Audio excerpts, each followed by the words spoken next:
The great Mike Tyson was more than just a boxer, he was a force of nature. He entered the ring with one speed, forward. Every punch carried menace, every stare broke his opponents before the fight even began. Yet throughout his career, there were always towering giants, fighters who believed that their sheer size alone would be enough to dethrone the king. But what they didn't understand was that Iron Mike was no ordinary man. Against all odds, he took these Goliaths down one by one, proving again and again that arrogance is no match for raw power, speed, and an unbreakable will. It was 1987, and Tyson, still undefeated, was in his absolute prime. He had flattened everyone in his path, and the world believed no one could stop him. No one except Tony TNT Tucker. Towering over Tyson and boasting an impressive 34-0 record, Tucker was not only massive but skilled. He had just knocked out James Buster Douglas, the man who would later hand Tyson his first professional loss. Tucker wasn't intimidated. In fact, he seemed to relish mocking Tyson inside the ring, taunting him like a child. But disrespecting a lion is never wise. Tyson unleashed furious combinations, pounding Tucker's body and breaking down his defense. Tucker fired back, landing crisp shots that rattled the champion, but Tyson's relentlessness was unmatched.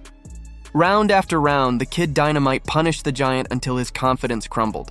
By the end, Tyson stood victorious, proving that even TNT wasn't enough to match his explosive power. If Tucker was supposed to be the kryptonite to Tyson's reign, then Michael Spinks was the monster the world wanted to see fall. A former undisputed light heavyweight champion, Spinks came into their 1988 bout undefeated and hailed as a tactical genius. The hype was enormous. Even Muhammad Ali showed up to witness what many believed would be a clash for the ages. But the clash never came. The bell rang, and Tyson sprinted across the ring like a predator chasing prey. His speed, his aggression, his sheer force overwhelmed Spinks instantly. In just 91 seconds, it was all over. One devastating right hand sent Spinks crashing flat on his back, motionless. The so-called Goliath was done, his career ended in one round. Tyson had turned the most anticipated fight of the year into one of the shortest and most brutal knockouts in heavyweight history. Then came Mike Jamison, a fighter who looked more like a skyscraper than a man. Jamison believed his size and reach would be enough to humble Tyson, but as soon as the bell rang, Tyson made it clear who was predator and who was prey. He hammered Jamison's body with thunderous hooks, his punches echoing like gunshots. Jamison tried to fight back, landing his own shots, but to Tyson they felt like mosquito bites. By the fourth round, Tyson unleashed a savage combination, dropping the giant to the canvas. Though Jamison rose, he was broken. Tyson cruised to victory, turning yet another colossus into a victim. But perhaps the most arrogant of Tyson's opponents was Terrell Biggs, a former Olympic gold medalist who might have played basketball if not for boxing. With his height, his reach, and his skill, Biggs believed Tyson was made for him.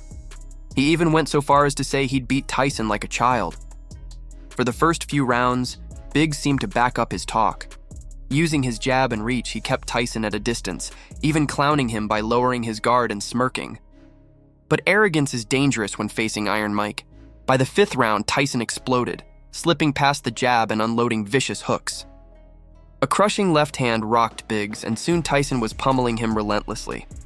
Biggs hit the canvas again and again, until finally, the referee had no choice but to stop the slaughter. The cocky giant had been humbled, his words shoved back down his throat by Tyson's fists. Of course, no Tyson story is complete without mentioning Mitch Green, the street-tough loudmouth who promised to kill Tyson in the ring. Green insulted Tyson's looks, mocked his abilities, and tried to intimidate him with gangster bravado. But once the bell rang, all the talk in the world couldn't save him. Tyson mauled Green for 12 rounds, battering him with combinations, turning his face into a swollen mask of pain. To his credit, Green survived, but he was thoroughly outclassed. Yet Green wasn't finished. 2 years later, in a bizarre twist, he confronted Tyson in the streets of Harlem, demanding money and respect. What he got instead was a bare-knuckle reminder of why Tyson was feared worldwide. One punch shattered Green's eye socket, dropping the self-proclaimed gangster and cementing Tyson's legend beyond the ring. What all these stories prove is that Tyson's greatness wasn't just in his knockouts, it was in how he destroyed the myth of the giant. Over and over again, men taller, heavier, and seemingly stronger stepped into the ring, believing they had the formula to beat him. But time and time again, they learned the same lesson. Size means nothing when you're facing a hurricane. Tony Tucker mocked him, and Tyson humbled him. Michael Spinks arrived undefeated and left retired. Mike Jamison thought he was untouchable until Tyson's fists made him crumble. Terrell Biggs bragged he'd beat Tyson like a child, but instead Tyson beat him like a man punishing arrogance. And Mitch Green? He talked, but Tyson ended it all, with and without gloves.